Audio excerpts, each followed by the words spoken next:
Bon alors, je peux vous dire tout de suite, mon objectif, c'est que quand vous avez terminé cette session, vous désinstallez Waze, ok?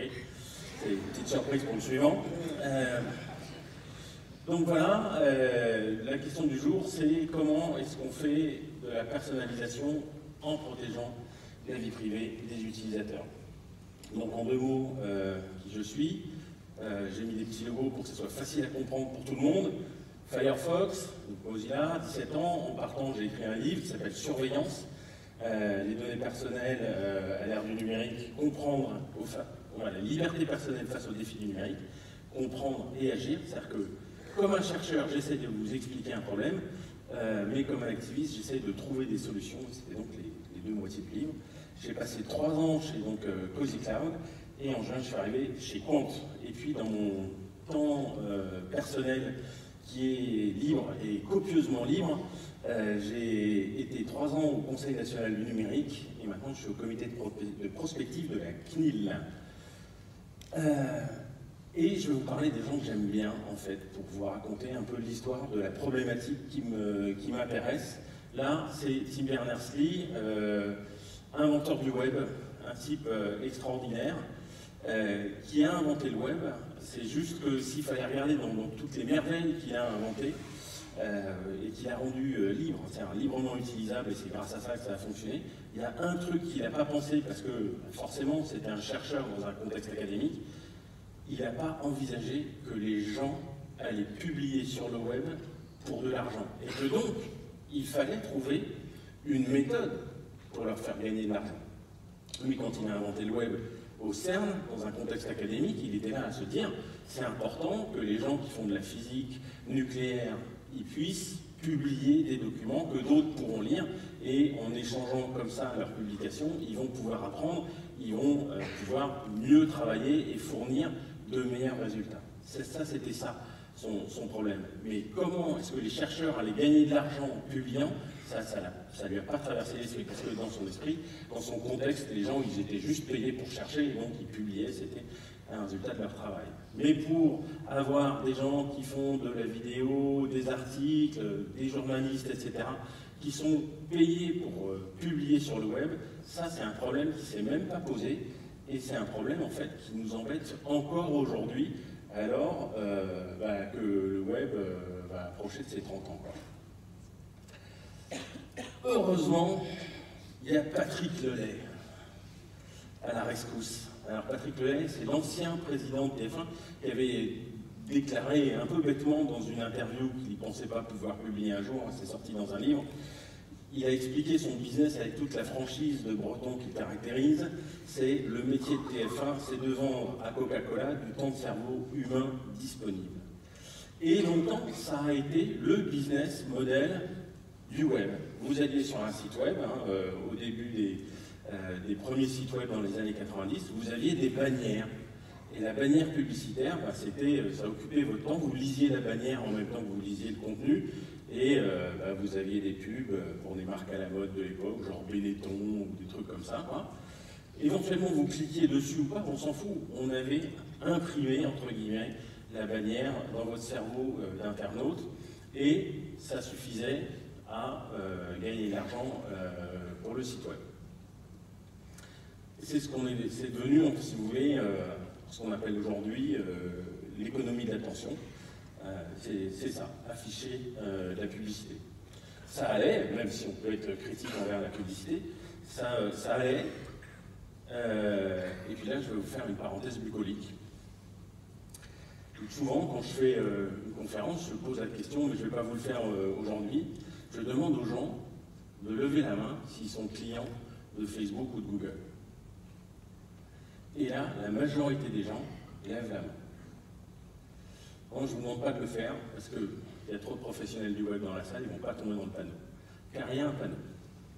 Là, vous voyez 2 vaches magnifiques dans un pré. Il y en a une qui dit à l'autre, j'adore cet endroit, j'adore le fermier, car il nous nourrit gratuitement. Et l'autre répond, ouais, vraiment, le fermier est un type super, car en plus de nous nourrir gratuitement, il nous loge gratuitement. Et en fait, ça, c'est 2 vaches qui discutent du modèle gratuit sur Internet. C'est-à-dire que, et paradoxalement, le fait que ça soit des vaches, je pense qu'on est à peu près tous d'accord, enfin il y a peut-être des grands innocents dans la salle, bon là je suis désolé, c'est un peu comme la petite souris et le Père Noël, je vais vous révéler un truc horrible, les vaches ne sont pas clientes du fermier. Et j'espère que la plupart d'entre vous avaient déjà capté ça avant que j'annonce brutalement cette vérité. Donc effectivement, le fermier, il nourrit la vache, il loge la vache, il la bourre d'antibiotiques, mais c'est pas parce qu'elle est cliente. Le client du fermier, fondamentalement, c'est Lactalis. C'est moins cool qu'une gentille vache. Le client du fermier, c'est le boucher qui va prendre le veau. C'est le tanneur qui va prendre les peaux, le boucher qui va prendre la viande à la fin du jeu. Et ça, eh ben, on le comprend bien dans l'agroalimentaire, mais alors, pour l'Internet, les grandes plateformes, la plupart des gens ne l'ont pas compris. Et c'est un vrai problème. La vérité, c'est que nous, tous, là, hein, levez la main si vous n'utilisez ni Google ni Facebook dans la salle. Il y en a un, il faut qu'on parle. Ok. Alors heureusement, ni Google ni Facebook ne vont nous tronçonner en morceaux façon saoudien dans un consulat. Hein.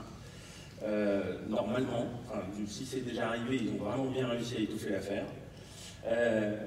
Mais néanmoins, on est quand même le bétail des grandes plateformes de l'Internet. On n'est pas leurs clients, on ne paye pas. Si vous payez Google et Facebook, vous avez un problème, sauf si vous êtes annonceur, parce que justement, on va venir à la suite. Le modèle commercial du web aujourd'hui, c'est un utilisateur ou une utilisatrice qui donne des données personnelles, qui donne du contenu personnel. Souvenez-vous, Facebook, sans le contenu que vous donnez, les vidéos de chatons, les vidéos de bébés, etc. En fait, c'est creux, il n'y a rien, c'est une coquille vide. Et on en tire soit un plaisir, soit l'utilité, soit les deux, ou éventuellement une perte de temps. Là, j'ai mis Google, j'aurais pu mettre Facebook, hein, ou c'est pareil. Et en fait, c'est ça que les gens voient, mais ils oublient l'essentiel. L'autre côté de l'iceberg, c'est que le vrai business, celui qui existe avec des vrais dollars, dans le sac qui est là sur le slide, c'est l'annonceur publicitaire qui achète une audience ciblée et qui achète la monétisation, enfin, qui donne de l'argent pour avoir l'attention de ces gens-là. C'est ça, c'est absolument essentiel de s'en souvenir. Sinon, on ne comprend pas ce qui se passe sur le web. Alors, comment est-ce que Google collecte vos données personnelles pour vous envoyer de la publicité ciblée? Là, j'ai fait juste un extrait parce que le slide était trop petit. Google Maps, Google Chrome, Android, Gmail, Contact, Search, Agenda, Drive, Analytics. Tout ça, c'est des moyens pour pomper vos données personnelles. Qui utilise Google Chrome dans la salle, levez la main. Et merde. Donc voilà, faites partie de ça, vous êtes le bétail du web. Qui utilise Google Analytics? Voilà, vous ne le savez pas, mais vous le faites, ou alors vous contribuez au problème, c'est presque pire. Mais bon, voilà, on est tous sous la surveillance de Google Analytics. Qui utilise Android dans la salle? Ok. Donc bon, après tout ça, on va se dire, bon, Nito, il n'aime pas Google, tout ça, c'est pas complètement faux. Mais c'est pas complètement vrai non plus, mais il faudrait quand même pas oublier Facebook. Ça, c'est une copie d'écran que j'ai fait sur mon téléphone Android à l'époque où j'utilisais encore cette merde. Et c'était pour installer l'application Facebook. Et là, je me suis dit, mais pourquoi est-ce que Zuckerberg veut lire mes textos et consulter mon agenda pour que je puisse utiliser Facebook? Et en bas, à droite, ce bouton vert comme l'espoir, vert comme le feu vert qui me dit d'aller de l'avant, me dit accepter. J'ai pas pu accepter ça. C'était pas possible. C'était pas possible. Donc je l'ai pas fait. Bon, voilà. Un autre de mes héros, Edward Snowden. Edward Snowden, c'est cet ancien agent de la CIA et de la NSA qui s'est rendu compte que eh bien, c'était très très désagréable de voir ses employeurs successifs violer au quotidien la constitution de son pays. Pourquoi? Parce qu'en gros, la NSA, au quotidien, pompe les données des Américains. Ils n'ont pas le droit. C'est contraire à la Constitution. Il a essayé de l'expliquer à son management. On lui a répondu en substance, ta gueule Snowden, laisse les adultes travailler. Et finalement, il a décidé de partir avec tous les PowerPoint qu'il a pu trouver sur le réseau, comme il faut toujours se méfier des administrateurs réseau. Il les a foutus sur les clés USB et il est allé les donner à des journalistes en se retirant dans une chambre d'hôtel à Hong Kong. Et parmi ces slides, je trouvais sur Wikipédia, c'est le slide de XKeyscore, qui est un peu le Google interne à la NSA, le moteur de recherche, qui est dispatché sur 150 sites, environ 700 serveurs. Ça, c'est des slides de 2012, donc c'est bien plus gros aujourd'hui, où ça a été remplacé par quelque chose de plus performant. Vous voyez qu'il y a des sites un peu partout sur la carte, hein, y compris beaucoup en Europe. La NSA, normalement, n'a pas de centre de données en Europe, hein, bon, mais ça y est.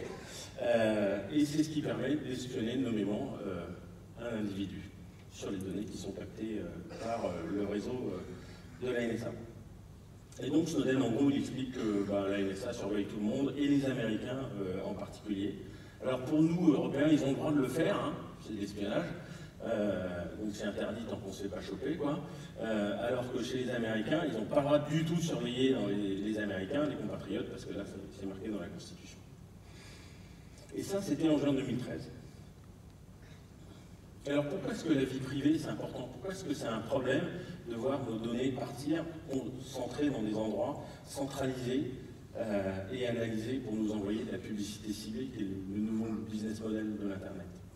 Eh bien, ça, c'est Glenn Greenwald. Et Glenn Greenwald, c'est un des 3 journalistes qui était dans la chambre d'hôtel à Hong Kong à récupérer les documents d'Edward Snowden. Et il a fait un TED Talk qui est passionnant, qui explique pourquoi c'est un problème d'être sous surveillance. Parce que quand on se sait sous surveillance, on s'auto-censure. Alors, là, il le dit, notre comportement change quand on est surveillé, ça pousse à la conformité, l'obéissance, la soumission. Et c'est vrai que les tyrans recherchent ces systèmes de surveillance. Mais très prosaïquement, ça m'arrive. Je vais vous faire une petite confidence. Moi, je chante sous la douche. Très très mal. Et je chante sous la douche quand je suis seul dans l'appartement. Et quand j'entends la porte qui craque et ma femme qui fait « Chérie, je suis rentré du jogging », et ben ça me coupe le sifflet, mais tout net. Parce que je peux pas accepter d'être jugé par ma femme qui a chanté du Claude François à tue-tête. Là, je sais que ça va casser quelque chose dans notre couple, et donc ça m'arrête. Je ne peux plus chanter. Pourtant, ma femme, elle est normalement assez bienveillante, hein, sauf quand j'ai oublié d'acheter le pain, hein, c'est toujours la merde. Mais bon, sinon, elle est sympa avec moi. Mais dès que je suis sous surveillance, ça me coupe le sifflet, je ne peux plus chanter. Seulement, ce n'est pas juste Snowden et Greenwald qui nous expliquent ça, il y a aussi des philosophes français, Deleuze, etc., qui nous expliquent que être surveillé, ça s'appelle le panoptisme dans leur jargon, et bien ça provoque l'autocensure. Il y a une étude scientifique qui s'appelle Chain Effect, dont les références sont là, publiée par le Berkeley Technology Law Journal, qui est donc faite par un scientifique qui analyse l'audience de la Wikipédia américaine sur un sous-ensemble de pages, des pages qui sont liées au djihadisme et au terrorisme islamiste. Il a pris un ensemble de pages et tout ce qui est sur djihad, salafisme, explosifs improvisés, etc. Et il a regardé leur audience et il a fait une moyenne de l'audience au fil du temps. Et la barre noire que vous voyez, ben, c'est la tendance, la régression, comme on dit. Et vous voyez, ça monte. Effectivement, hein, et c'est bien d'ailleurs que ça monte. D'abord, il faut juste rappeler que regarder Wikipédia, c'est légal. Vous avez le droit de le faire. Et 2, c'est une bonne chose. Parce que c'est pas en regardant les chaînes du câble qu'on se renseigne en profondeur et de façon intelligente sur des événements aussi dramatiques qu'un attentat. Dans l'instant de l'attentat, vous avez un site avec un micro comme ça, vous avez des gyrophares, vous avez du sang par terre, vous avez le mec qui ne sait pas combien il y a de morts, tout ce qu'on sait c'est le lieu et l'heure, et c'est tout quoi. Il y a très peu d'infos. Par contre, dans Wikipédia, on peut aller en profondeur, réfléchir, pourquoi est-ce que ces gens-là font ça, quelles sont leurs motivations. Et c'est là qu'on va se rendre compte des trucs pas forcément évidents. En fait, c'est une toute petite partie des gens qui font ça, même si on en parle beaucoup. Et puis surtout, ils tuent plus de musulmans que d'occidentaux. Ça, on oublie souvent de le dire. Tout ça, c'est expliqué dans Wikipédia. Et c'est important de le lire, de l'apprendre, de comprendre, de réfléchir à tête reposée. Et donc les gens visitent de plus en plus les pages de Wikipédia liées au terrorisme, et c'est une bonne chose. Jusqu'à ce qu'arrive la révélation Snowden. Les gens se savent sous surveillance. La barre rouge, là, c'est la révélation Snowden. Du jour au lendemain, moins 20% sur les visites de Wikipédia sur ces pages-là. Et ensuite, la tendance en chute libre. Les gens ont arrêté de visiter les pages de Wikipédia liées au terrorisme. Je rappelle qu'il est toujours légal, même après Snowden, de consulter Wikipédia. Et c'est toujours bon, important, nécessaire de le faire. Mais les gens n'osent plus le faire, comme s'ils redoutaient une cyber-rafle parce qu'ils ont consulté Wikipédia. Mathématiquement, on le constate, ils s'auto-censurent. Et un citoyen moins bien informé, c'est un citoyen qui vote moins bien. D'ailleurs, ils ont élu Trump. Sûrement un hasard. En Europe aussi, hein, ça arrive. La Cour européenne des droits de l'homme, eh bien, elle a rendu un jugement sur le fait que les Anglais, et c'est probablement pareil en France, hein, bon là c'est les Anglais compris, comme quoi en fait le Royaume-Uni surveillait trop largement ses citoyens, et que donc c'était une façon de mettre les gens dans une prison mentale. Parce que c'est ça, en fait, surveiller les gens, c'est mettre une prison mentale. Quand ma femme, elle débarque dans l'appartement, c'est comme si j'avais une porte de prison qui se fermait, je suis bloqué, je ne peux pas le faire. Et donc, je ne peux pas exprimer des choses, bon alors là, c'est mes pitoyables talents artistiques, c'est pas si grave. Mais ici, dans cette salle, il y a plein de gens qui font le web, qui font de la technologie, qui font des entreprises. Et vous savez, quand on a une idée au départ, elle est toute petite, elle est toute seule, c'est comme une fleur, une petite fleur. Elle n'est pas solide. Et si on se sent observé, si on se sent critiquable, on ne va pas oser faire grandir cette idée. Et ça craint. Donc, on a un problème. Être sous surveillance, ça brise la créativité de chacun. Alors, on pourrait se résigner, on pourrait dire ouais, mais il y a quand même de la croissance et de l'innovation derrière tout ça. C'est vrai, on pourrait se dire ça.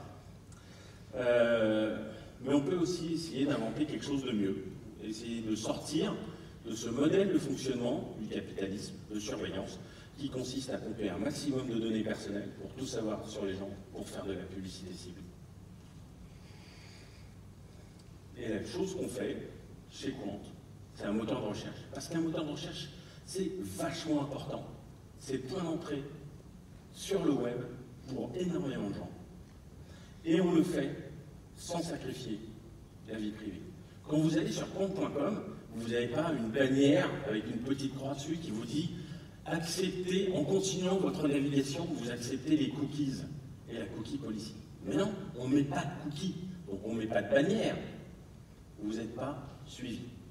Ah, vous me direz, oui, mais quand même, mon adresse IP. Oui, ben, votre adresse IP, elle rentre dans un log, mais elle est sautée, elle est hachée, de façon à ce qu'on ne puisse pas la retrouver et pas savoir que c'est vous. Et si vous revenez dans 5 minutes et que vous refaites la même requête, on ne saura pas que c'est vous.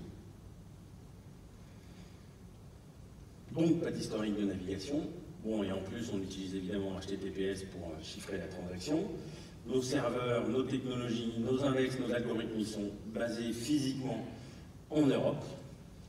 Et au-delà de Quant, on a un certain nombre de services complémentaires, de sport, shopping, musique, etc. Games. juniors qui vont en plus de ça.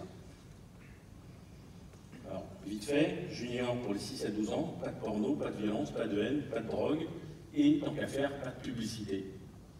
Ce qui est important, parce que les enfants entre 6 et 12 ans sont quand même moins bien équipés que nous pour faire face à la publicité. Alors je vous dis tout de suite, ne mettez pas compte junior en moteur par défaut chez vous, pour vous. Hein. Ça fait un web un peu chiant quand même. Mais pour les enfants, c'est super. Franchement, c'est super.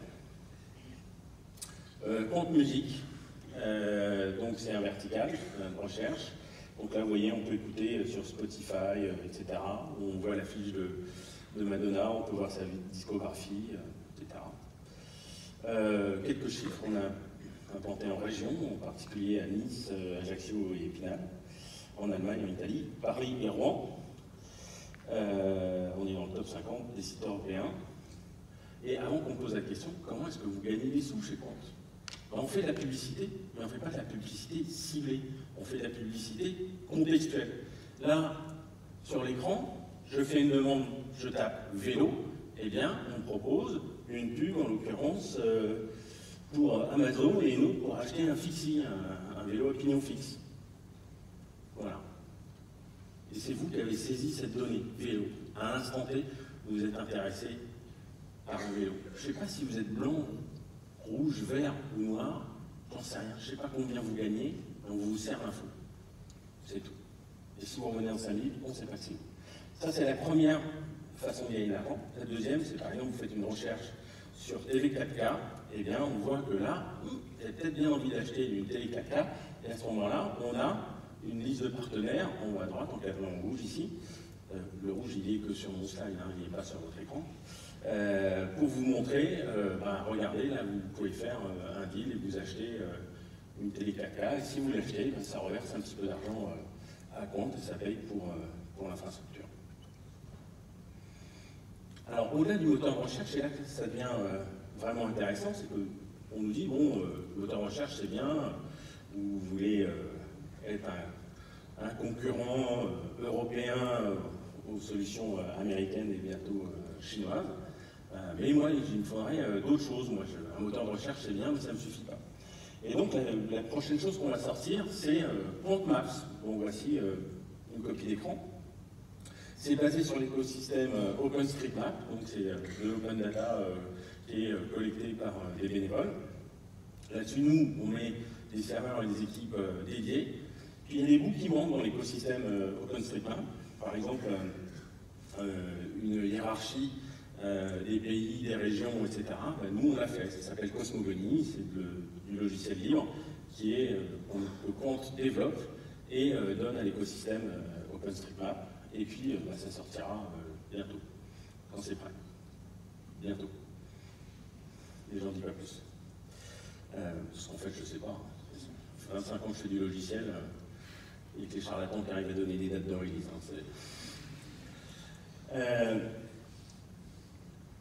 Et il y a un autre truc qui me dit, quand même, Compte c'est bien, mais comme vous ne me connaissez pas, eh ben, vous ne pouvez pas me fournir de personnalisation. C'est vrai, mais en fait, c'est pas vrai. Je vous explique. Et avant, on va faire un crochet par un autre de mes héros, qui s'appelle Lawrence Lessig. Lawrence Lessig, il y a 19 ans, il a écrit un article mais absolument extraordinaire, qui est toujours passionnant, je l'ai encore relu ce matin. Et en fait, il dit deux choses, s'il fallait vraiment synthétiser, c'est un article qui est quand même assez long. Lawrence Lessig, c'est l'inventeur de Creative Commons, dont vous avez peut-être entendu parler. Ça a été aussi un candidat malheureux à la primaire des élections américaines. Il dit deux choses dans son article. Premièrement, il dit « Code is law ». Ça, les gens l'ont... Enfin, c'est une idée qui a assez fait son chemin. Il dit « Code is law ». C'est-à-dire que ceux qui écrivent le code, vu que le logiciel en fait a envahi tous les compartiments de notre vie, hein, avec le smartphone, avec les enceintes connectées, avec le software as a service, le cloud, et puis même micro-ondes, il y a même un micro-ondes qui a été lancé par Amazon qui est connecté. Donc, vraiment, il y a du logiciel partout dans nos vies. Et au 19e, au 20e siècle, celui qui décidait ce qu'on pouvait faire dans la vie, c'était le législateur. Il était élu, il faisait des lois, etc. Le 21e siècle, c'est le développeur. C'est celui qui a écrit le code qui décide de ce qu'on peut faire ou pas. Et on n'a pas le choix. C'est comme ça. Ou alors on n'utilise pas. Moi, il y a un truc qui m'agace particulièrement, je ne sais pas si la personne concernée dans la salle, mais le développeur web du site lefigaro.fr, ce site m'agace parce qu'à chaque fois que je lis un article, il me dit, voulez-vous, depuis mon téléphone, il me dit, voulez-vous installer l'application mobile Le Figaro? Non, je ne veux pas. Et alors c'est oui ou annuler. Alors je fais annuler. Mais depuis le temps, j'en ai lu des centaines des articles, il m'a posé 100 fois la putain de question. T'es sûr que tu veux pas installer l'application? J'ai dit, mais t'es bougé ou quoi? Je te dis non. Chaque fois je clique sur annuler. Et il a décidé, il pourrait me foutre un cookie pour dire non, celui-là il n'en veut pas. Mais non, il a décidé de ne pas mettre le cookie pour se souvenir que moi je ne veux pas sa application. Voilà. C'est ça, le type, il a décidé, pour moi, qu'il fallait me poser la question pour me pousser à installer l'application. Il a un pouvoir d'emmerdement sur ma vie, ce type, je crois qu'il n'imagine même pas. Et donc une responsabilité. Donc c'est lui, voilà, Code ISO, c'est ça. Le mec, il a écrit ce bout de code, et donc il fait la loi au moment où j'utilise ce bout de logiciel. Deuxième partie que Laurence Cécile explique, c'est Architecture is Policy. Et alors celle-là, j'ai mis des années à la capter. Donc je ne vous en veux pas si vous n'avez pas capté non plus, du tout. Mais ça, c'est passionnant, c'est un peu plus complexe. Mais il dit, en fait, avec Architecture is Policy, c'est en décidant comment on architecture, par un bâtiment, mais quand on architecture un système d'information, on décide de qui a le pouvoir. Il aurait pu dire aussi, Architecture is, comment on dit, Constitution, c'est la Constitution. On détermine où se situe le centre de pouvoir, qui a le pouvoir sur quoi. Et donc ça a été traduit en français par un excellent site que je vous recommande, qui s'appelle leframablog.com, il y a quelques années déjà. Et donc voilà en fait à quoi ça ressemble l'architecture d'aujourd'hui. L'approche des années 2000 à aujourd'hui. Il y a un serveur, alors vous me pardonnerez, j'ai fait ça dans le TGV. Alors déjà je suis pas doué en dessin, mais alors avec le TGV qui se compte en dessous c'est pire. Finalement, par ailleurs, c'est beaucoup trop court, moi je vous le dis, pour faire des slides. Donc il y a le serveur qui est en haut, et c'est lui qui a le logiciel qu'on utilise. Donc le code, il est là dans le serveur. Et il a aussi les données utilisateurs. Et avec ça, à travers l'Internet, il l'envoie sur les postes des utilisateurs. Alors pour ceux qui ont une mauvaise vue ou qui n'ont pas la capacité d'abstraction suffisante pour se dire que ces horreurs en bas, c'est des ordinateurs portables, je vous le dis, c'est des ordinateurs portables, vous voyez. On reconnaît bien, il y a un Mac et un PC. Non ? Bon. C'est des ordinateurs portables, et donc les gens utilisent ces ordinateurs portables, se connectent à Internet, vont sur ce serveur où il y a le code et les données. C'est comme ça que ça fonctionne. C'est-à-dire qu'en fait, on a tout centralisé en un seul endroit, le serveur, l'applicatif, les données, et c'est pas nous qui contrôlons le serveur. En tout cas, c'est pas moi. Perso, si j'avais 2-3 trucs à changer dans Gmail, bon, je le ferai pas parce que j'ai arrêté Gmail, mais il y a quand même des trucs qu'on pourrait changer. Et seulement, je ne pense pas que dans la salle, il y ait beaucoup de gens, on en a assez nombreux, je ne pense pas qu'il y ait beaucoup de gens qui peuvent modifier le code de Gmail ou de Google Maps ou de plein de choses d'autres. On n'a pas le contrôle. Nos données, elles sont là-bas. C'est peut-être aussi ça qui est pratique finalement. C'est que vous arrivez, vous connectez depuis n'importe quelle machine à Gmail et il a vos mails. C'est pratique, mais c'est parce qu'en fait, vos mails, ils sont chez Google. Mais ça, c'était avant. Et une autre architecture est possible. C'est celle d'une architecture décentralisée, celle où on ne met pas tout en un seul endroit, en confiant ça à un tiers, mais on fait autrement. Et c'est ce qu'on essaye de faire chez Quant, avec une approche qui s'appelle MASQ, avec un Q à la fin, M-A-S-Q. C'est un modèle décentralisé. Le serveur n'a pas vos données. Le serveur de Quant, quand vous envoyez une requête, il vous envoie la réponse, qui que vous soyez, c'est la même réponse. Ça traverse Internet, ça arrive chez vous. Et localement, vous avez cette petite base de données dans votre ordinateur ou dans votre smartphone, où il y a vos données utilisateurs, que Quant ne voit jamais. Donc voilà, ça c'est MASQ avec une copie d'écran d'un prototype, parce que MASQ va bientôt sortir, mais il n'est pas encore sorti. Pour concilier la personnalisation des résultats avec la vie privée, on va utiliser MASQ. Donc localement, on va stocker les données personnelles pour Search, et puis pour d'autres applications, pour Quant Maps, Quant Music, Quant Games et d'autres applications Quant à venir. Donc, pour Quant, vous serez toujours un utilisateur anonyme, mais la personnalisation, elle aura lieu localement sur votre ordinateur ou sur votre smartphone. Petite précision, votre ordinateur et votre smartphone seront connectés entre eux et se synchroniseront de façon à ce que quand vous faites une recherche sur votre smartphone, elle soit stockée dans l'historique aussi de votre PC. Donc, la personnalisation se fait côté utilisateur. Tout ça, c'est du logiciel libre, parce que c'est la seule façon d'avoir confiance dans le logiciel, c'est que le code source soit ouvert et qu'il tourne sur votre machine. Donc, c'est du logiciel libre.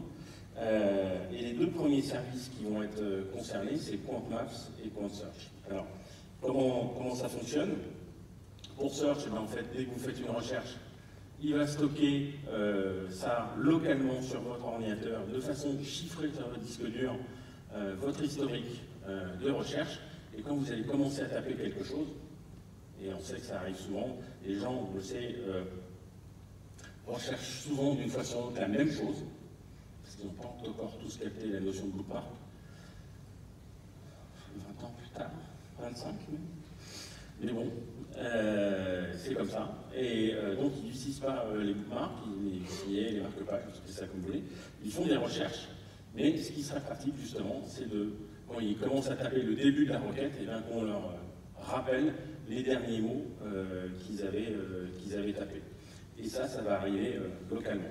Quant à Quant Maps, là, c'est plus compliqué, mais en gros, vous allez utiliser Quant Maps. Vous voulez la carte de Lyon, on vous envoie la carte de Lyon. C'est une carte qui est complètement générique. C'est la même pour absolument tout le monde.